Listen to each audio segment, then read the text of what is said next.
নিষিদ্ধ এক ক্ষমতা থাকলে সে নিষিদ্ধ করে, হ্যাঁ তো ক্ষমতায় নাই, নিষিদ্ধ করবে কার? আমলিগ নিষিদ্ধ হবে না জীবনেও, আমলিগ থাকবে আজীবনে। আমলিগ সরকার তো এমন কোনো পাপ করে নাই যে চলে যাবো। আমলিগ সরকার মেট্রো রেল করছে, সেতু করছে, ভালো ভালো কাজ করছে বাংলাদেশ সরকারে। এই শেখ হাসিনা না থাকলে এত কিছু দেখতেন জীবনে? কোন সরকার করে দেখাতে পারবে এত কিছু? দেখাইছে?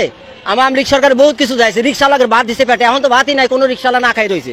এইগুলো দেখে, এই যে পুলিশ প্রশাসন ভাইদের মারতেছে উদাউদি, এগুলো বিচার কে রাখবে? বাইরে